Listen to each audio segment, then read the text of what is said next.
There are thousands of DOS games. Most of them are terrible.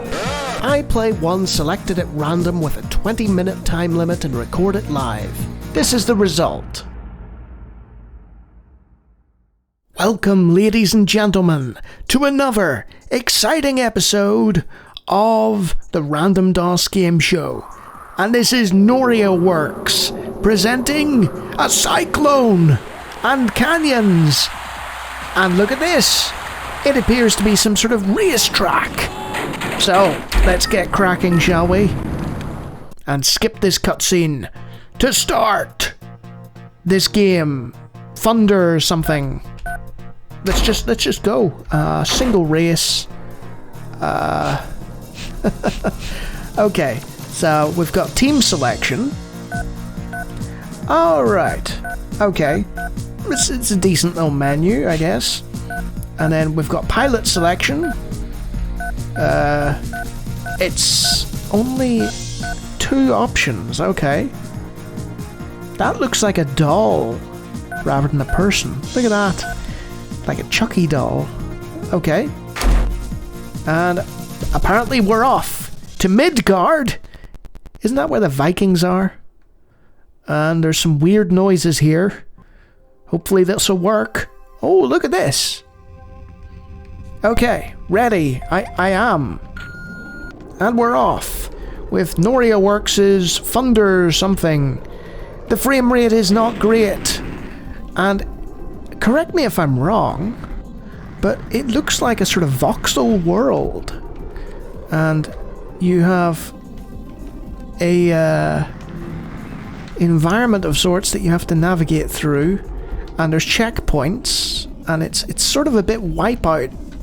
A bit Wipeout. I'm just browsing the track at the minute. The controls are not great, and the pilot keeps saying, "Poor boy." And we just ran into the wall there. Cry baby. Now, I'm wondering, are we meant to stay on the water? Because there was somebody up ahead there, and it looked like they were in the air. Oh, are we meant to go up here? I hope so. Just about made it. 12 seconds remain. So I'm not going to do a lap. 6 seconds. Oh. So I'm wondering. Ship destroyed. Okay. So that's my race over. Okay.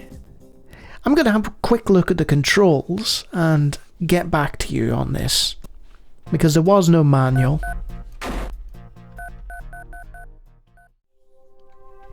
So we're back on track, quite literally, and there's no option to change controls or look at controls. So I quite frankly don't know. I'll just have to figure it out on the way. It's the arrow keys. There is a firing option with space.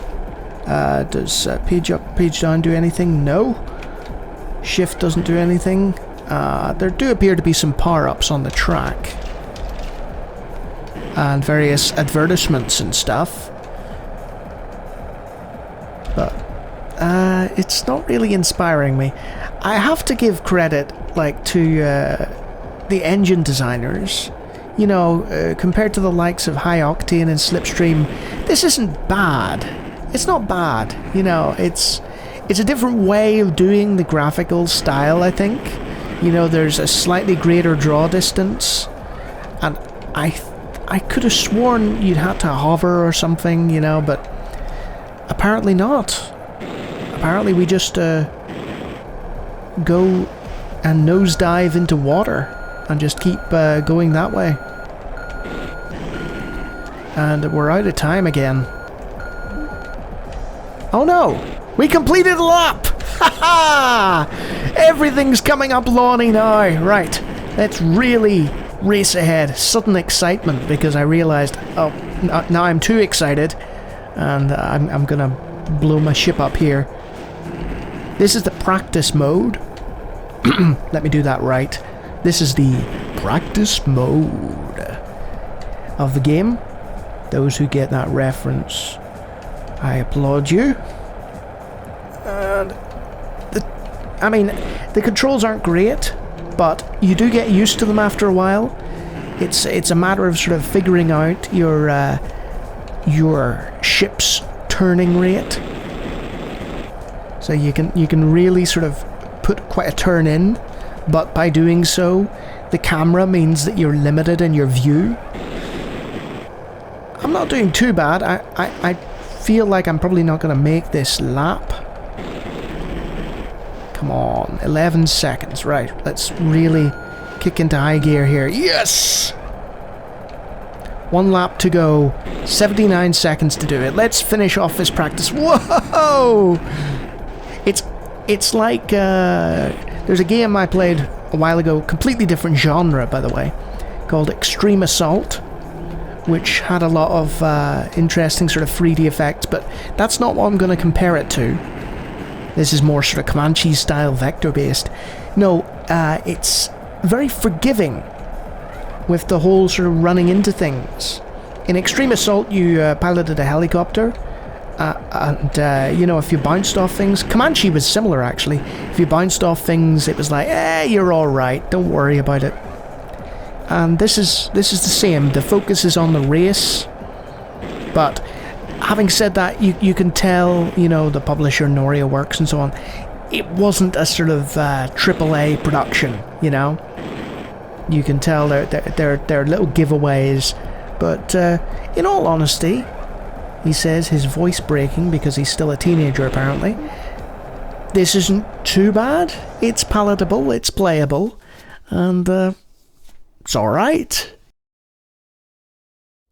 So there's missiles and rockets and stuff, and, you know, it's another vehicular combat racer, sort of in the style of Wipeout and Slipstream and you know, various others. I played Hi-Octane recently as well. Thunder. It probably has another name. It'll say in the video title. That's that Thunder Racer game. And it wasn't too bad. I did like the attempt to do voxel stuff, but I felt like it hindered the frame rate somewhat. And it's a little bit of a step down from the likes of Wipeout and Hi-Octane, but it's perfectly mid-tier. It's not bad, it's not tremendous, it's lacking that polish, that production value that just takes it over the edge. But, you know, there's a lot to like here, and I'm pleasantly surprised. So yeah, a thumb up without being blown away by it. And if you like me talking about random DOS games, I do it all the time. Feel free to take a look at the hundreds of other videos on my channel, and if you like what you see, you can always hit the subscribe button. And if you too are an amazing racer who can push through laps, patronage is an option. You can give me money, like these fine people have here. Look at their tremendous names. Fantastic folk. Would recommend. So yeah, I can't even remember the name of this one, it's Thunder something, and it wasn't too bad, so well done guys, decent little racer. Until next time.